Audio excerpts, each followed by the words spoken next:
Hello students, once again welcome back on my YouTube channel Erigart. From today's session, we are going to start a new topic of BSc second year. The topic is thermodynamics and the name of our session is question series of thermodynamics. So students, let's start. Question is here, distinguish between state and path function and intensive and extensive properties. आपसे दो चीजों के बारे में distinguish पूछा गया है। First आपसे पूछा गया है कि स्टेट और पाथ फंक्शन के बीच में क्या डिफरेंस है, और सेकंड जो क्वेश्चन है दैट इज इंटेंसिव और एक्सटेंसिव जो प्रॉपर्टी है उनके बीच में क्या डिफरेंस है। क्वेश्चन आपके पास MDU 2018 एंड 19 के अंदर पूछा गया है। तो देखिए स्टूडेंट्स, फर्स्ट हम डिस्कस करेंगे कि आपके पास क्या है, state and path functions. First बोला है इसने state function and second one is path function. Both are the thermodynamic properties. ठीक है, ये क्या भी आपके पास थर्मोडायनेमिक प्रॉपर्टीज होती है। तो इसके अंदर देखिए जो स्टेट फंक्शन है, स्टेट का मतलब ही क्या होता है कि जो स्टेट पे डिपेंड करे। अब आपके पास दो ही स्टेट होती है। फर्स्ट आपके पास क्या होती है, इनिशियल स्टेट, एंड सेकंड आपके पास क्या होती है, final state.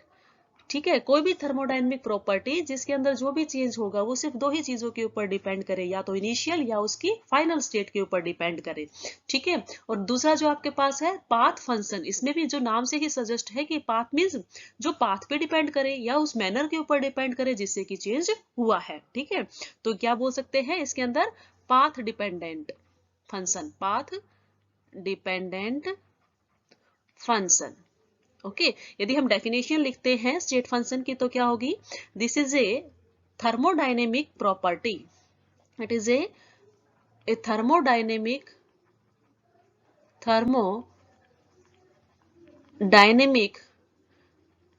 Quantity the change of which depends on किस पे डिपेंड करता है ये, it depends upon final and initial state, that is initial and final state. ठीक है, कि कोई भी थर्मोडायनेमिक क्वांटिटी जो किस पे ऊपर डिपेंड कर रही है, जिसके अंदर जो भी चेंज होगा वो किस पे डिपेंड करता है, इनिशियल और फाइनल स्टेट के ऊपर, and independent on and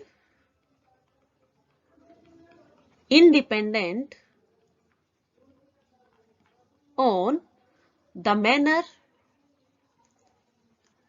manner or we can say path, the path by which the change has been brought out, the change has been brought। ठीक है, ये इस चीज पे डिपेंड नहीं करेगा कि किस मैनर से चेंज आया है, किस पाथ से चेंज आया है। ठीक है, फॉर एग्जाम्पल यदि मैं डिस्कस करूं कि कौन कौन सी प्रॉपर्टीज आपके पास स्टेट फंक्शन होती है, तो फर्स्ट वन आती है आपके पास इंटरनल एनर्जी, जिसको आप डिनोट करते हो यू से, that is internal energy. Internal energy, किसी भी सिस्टम की जो इंटरनल एनर्जी है वो सिर्फ उसकी फाइनल और इनिशियल स्टेट्स पे डिपेंड करती है, ना कि उसके पाथ पर। ठीक है, सेकंड आती है आपके पास enthalpy, that is H, that is also a state function. Then आता है आपके पास entropy, that is S। Then free energy, we can also take the example of free energy which is a state function, and chemical potential। ये सभी properties जो हैं वो क्या करती हैं, इनके अंदर जो भी चेंज होगा वो सिर्फ डिपेंड करेगा कि फाइनल स्टेट क्या थी और इनिशियल स्टेट क्या है, that is depends only upon the state of the system. Okay, second thing आपके पास क्या है, सेकेंड है आपके पास पाथ फंक्शन। ठीक है, क्या है, पाथ फंक्शन, की पाथ फंक्शन आपके पास क्या है, तो हमने क्या कहा, जो डिपेंड करता है ऑन द पाथ या by manner by which the changes has been brought out. तो we can say the thermodynamic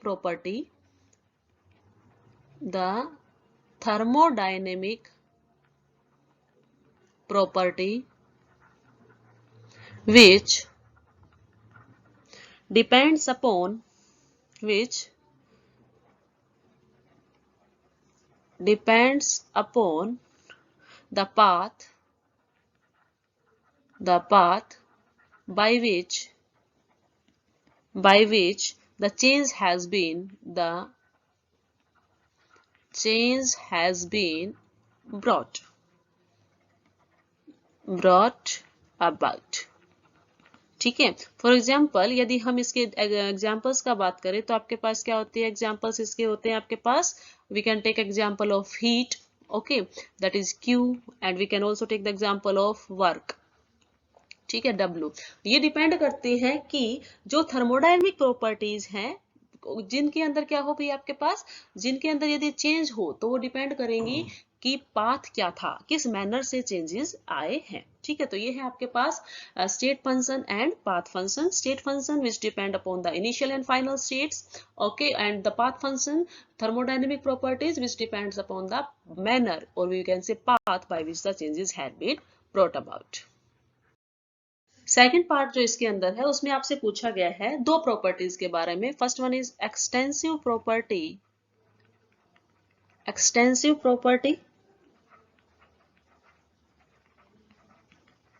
ठीक है, एंड सेकेंड वन आपके पास है इंटेंसिव प्रॉपर्टीज. नाउ देखिए जो एक्सटेंसिव प्रॉपर्टीज हैं वो क्या है. Extensive means which depends upon the amount of substance. ठीक है, we can say those properties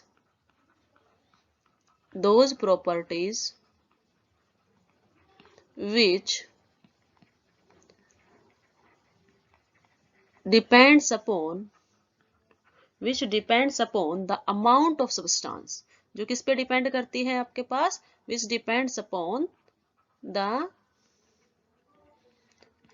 amount of substance. Substance के अमाउंट पर डिपेंड करे, और we can say substance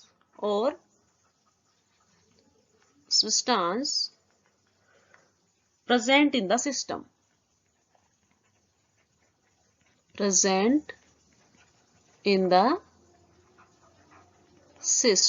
okay, system के ऊपर डिपेंड करती है किसके, amount of the substance. For example यदि हम बात करें कि कौन सी प्रॉपर्टीज है जो अमाउंट ऑफ सब्सटेंस पे डिपेंड करती है, like mass, okay, then volume भी डिपेंड करती है आपके पास अमाउंट ऑफ सब्सटेंस पे, then energy, heat capacity etcetera. Okay, second जो आपके पास है that is intensive property. Intensive property क्या है, जो क्या होगी आपके पास अमाउंट के ऊपर डिपेंड नहीं करेगी सब्सटेंस की, वो डिपेंड करती है नेचर ऑफ द सब्सटेंस. ठीक है, which depends upon the nature of the substance only. तो we can say those properties which depends upon the nature of substance,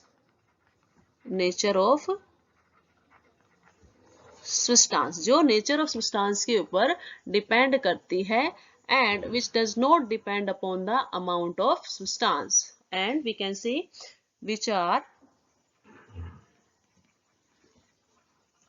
independent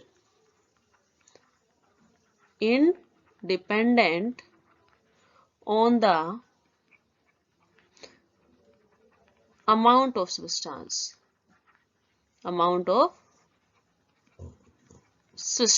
ठीक है, इसके अंदर एग्जांपल्स क्या होंगे हमारे पास, जो कि हमारे पास किस पे डिपेंड करे, सिर्फ नेचर पे डिपेंड करते हैं सब्सटेंस के. वो क्या होते हैं आपके पास, like temperature, refractive index,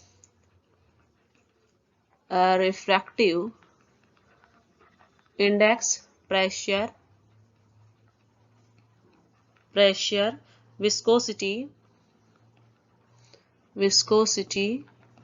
density, surface tension,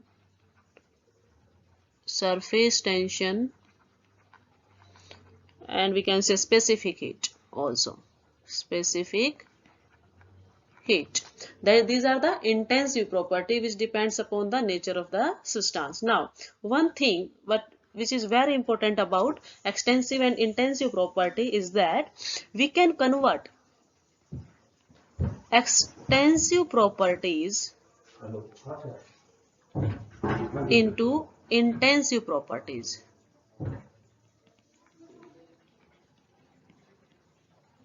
extensive properties को हम इंटेंसिव प्रॉपर्टीज के अंदर कन्वर्ट कर सकते हैं. कैसे कन्वर्ट कर सकते हैं? By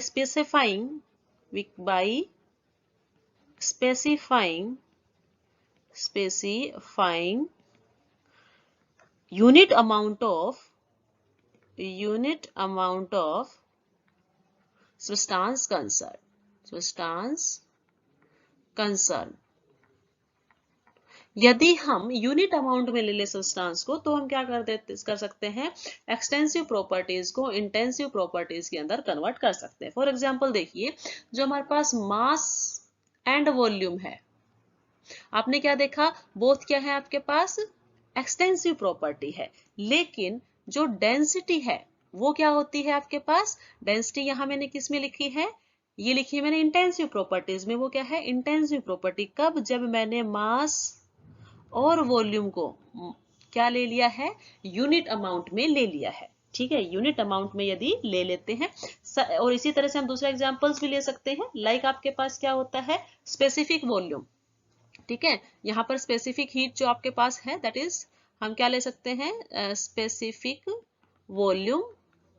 this is also an intensive properties. और उसके अंदर आपके पास क्या होता है? Volume per unit mass, that is volume per unit mass. हमने क्या ले लिया है?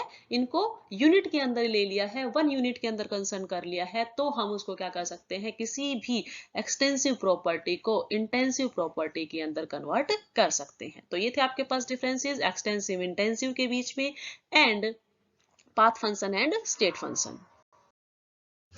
क्वेश्चन आपके पास है, pick out extensive and intensive properties among the followings. First one दिया है mole fraction, then molarity, then free energy, chemical potential, heat capacity and specific heat. Question MD 2017 के अंदर पूछा गया है. तो देखिए स्टूडेंट्स, हमने क्या बोला है कि आपके पास जो एक्सटेंसिव प्रॉपर्टीज है, एक्सटेंसिव प्रॉपर्टी, एंड सेकेंड आपके पास है intensive property. Intensive property. Extensive properties which depends upon the amount of substance. Depends upon amount of substance. Amount of substance. And intensive properties which depends upon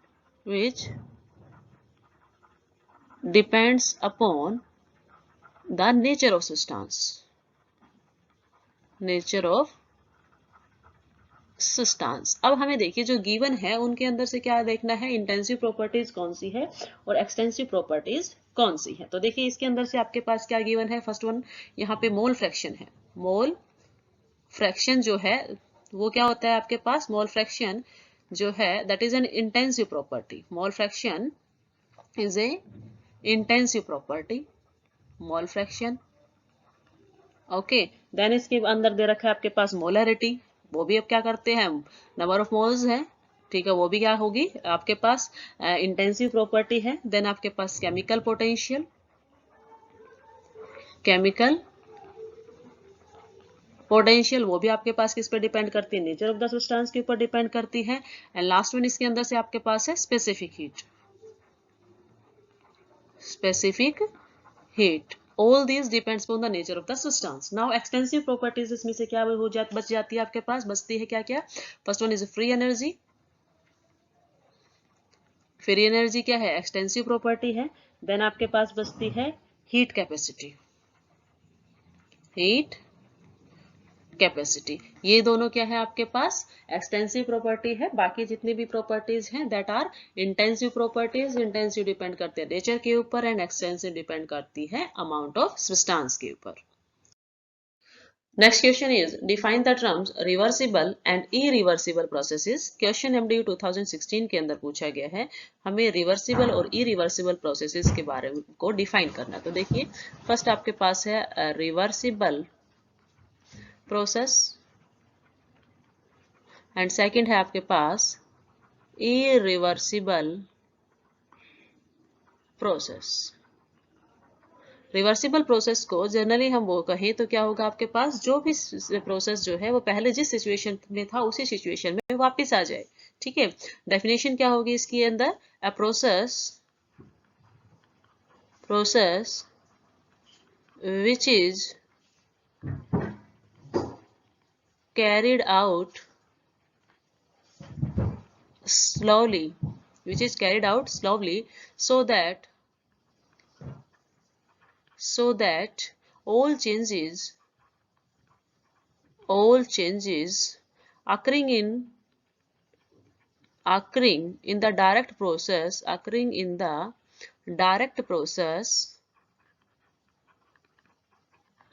can be exactly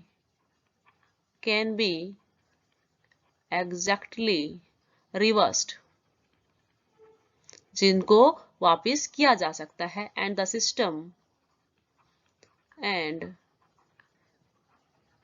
the system remains almost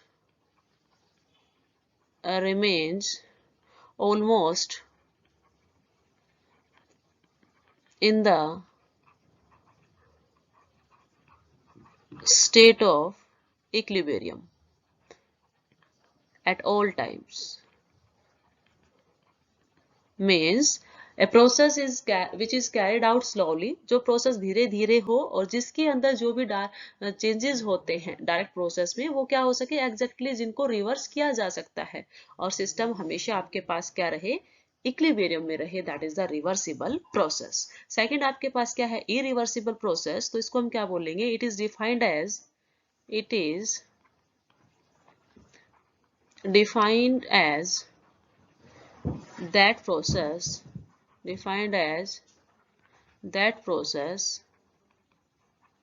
which is not carried out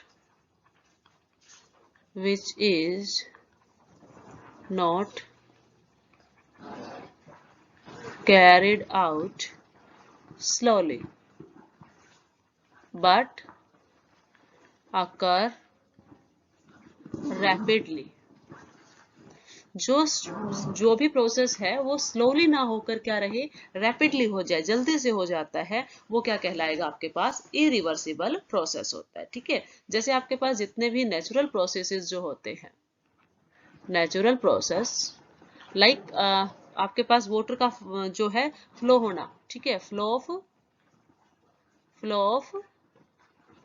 water from हिल। ठीक है, यदि पहाड़ी से पानी गिरता है तो वो क्या है, आपके पास इरिवर्सिबल प्रोसेस है, वो वापस क्या है, उस ग्राउंड से वो हिल के ऊपर अपने आप नहीं जा सकता, दैट इज इरिवर्सिबल प्रोसेस। तो देखिए रिवर्सिबल प्रोसेस को हमने क्या कहा है, जो कि स्लोली हो, धीरे धीरे होता है और जिसके अंदर एग्जैक्ट हम उसको रिवर्स कर सकते हैं, सिस्टम इक्विलिब्रियम में हो, दैट इज रिवर्सिबल प्रोसेस। ठीक है, इसको समझने के लिए हम एक एग्जाम्पल लेते हैं। देखिए कि सपोज कीजिए कि मेरे पास कोई कंटेनर है और उस कंटेनर के अंदर हमने क्या फिलअप की हुई है, गैस फिलअप की हुई है, हियर गैस क्या है, फिल है। ओके, नाउ इसके ऊपर कोई पिस्टन लगा है, दैट इज द पिस्टन, और इस पिस्टन के ऊपर हमने कुछ वेट रखा है। ठीक है, इस पिस्टन के ऊपर हमने कुछ क्या रखा है, वेट रखा है। ओके, नाउ देखिए यदि क्या हो, यदि यहां से इस वेट को क्या किया जाए, वन बाय वन क्या किया जाए, स्टेप बाय स्टेप, आप क्या बोलो, स्टेप बाय स्टेप रिमूव करें। ठीक है, तो ये जो पिस्टन है, ये पिस्टन जिसके आपके पास यहाँ वॉल्यूम इतनी शो हो रही थी गैस की, यदि इस पिस्टन के ऊपर से हम क्या करेंगे, स्टेप बाय स्टेप इस वेट को कम करेंगे तो धीरे धीरे ये जो पिस्टन है ये अपनी वॉल्यूम चेंज करके दिखाएगा। कि सपोज उसने फर्स्ट स्टेप पे इतनी जो है वॉल्यूम चेंज की, देन उसने यहाँ तक चेंज की, उसके बाद आगे तक की। ठीक है, तो उसके अंदर चेंज आया है और वापस बैक यदि हम क्या करें, यदि इसी तरह से वापस हम इस वेट को वापस रखते जाएंगे तो सिस्टम जो है वो वापस अपनी उसी स्टेट के अंदर आ जाता है। ठीक है, तो इस तरह का जो प्रोसेस होगा वो रिवर्सिबल प्रोसेस है, रिवर्सिबल प्रोसेस है, क्योंकि इसमें क्या हुआ है कि जो एक्सटर्नल प्रेशर है वो एक्सटर्नल प्रेशर जो है वो इंटरनल प्रेशर के एग्जैक्टली इक्वल्स आ जाता है, तो हम उसको रिवर्सिबल प्रोसेस बोलते हैं। लेकिन यदि इसका अपोजिट होता है कि हमने क्या किया, जो वेट था आपके पास, ठीक है। जो पिस्टन के ऊपर वेट था, उस वेट को हमने क्या किया, एकदम से जो है रिमूव किया। ये जो आपके पास पिस्टन के ऊपर वेट था, इस वेट को यदि एकदम से क्या कर लिया जाता है, रिमूव कर लिया जाता है। सपोज मैंने ये यहाँ से क्या कर दिया है, इस वेट को यहाँ से रिमूव कर दिया है, तो उस केस में सिचुएशंस क्या होंगी कि आपके पास जो पिस्टन है वो एकदम से ज्यादा हाइट पर चला जाएगा, मीन्स आपके पास क्या हो जाएगी, वॉल्यूम यहाँ चली जाएगी। ठीक है। यदि आप इसको एक ही बार में वापस लाना चाहें या स्टेप बाय स्टेप भी करेंगे तो क्या होगा, प्रोसेस जो है वापस बैक नहीं आ पाएगा, वो क्या हो जाएगा, इरिवर्सिबल प्रोसेस, जो कि रैपिड प्रोसेस होता है। एकदम से होने वाला प्रोसेस क्या होगा आपके पास, रैपिड प्रोसेस होने वाला क्या है, इरिवर्सिबल है, जबकि जो स्लो प्रोसेस है that is reversible process. Question is define and explain adiabatic expansion. Adiabatic expansion जो है उसको हमें एक्सप्लेन करना है। तो देखिए, जो एडियाबैटिक है उसका मतलब क्या होता है कि जिस केस में आपके पास चेंज इन हीट जो है वो क्या हो, जीरो हो। एक्सपेंशन का मतलब ये है कि गैस का एक्सपेंशन होना, एक्सपेंड होना। ठीक है। तो इसमें हमारे पास डेफिनेशन क्या होगी कि गैस कब एक्सपेंड हो, जब हीट क्या हो, कांस्टेंट हो। ठीक है। तो हम इसको क्या लिखेंगे, a process in which a process in which no heat is allowed, no heat is allowed to enter or to leave। ठीक है। ना ही तो वहां गैस एंटर करेगी और ना ही वहां से निकलेगी। मतलब आपके पास जो चेंज इन हीट है, चेंज इन हीट, हीट के अंदर चेंज क्या आया, जीरो का, कोई चेंज नहीं आएगा, तो वो क्या होगी आपके पास, एडियाबैटिक प्रोसेस। ओके। नाउ देखिए, यदि कोई gas, if A gas expends, यदि कोई गैस एक्सपेंड करती है in this condition, in this condition, condition क्या है आपके पास, कंडीशन क्या है, dq जीरो है। जब dq जीरो है तो उस टाइम कोई गैस यदि एक्सपेंड करती है तो उसको आप क्या बोलोगे, adiabatic expansion, that is adiabatic expansion. Okay.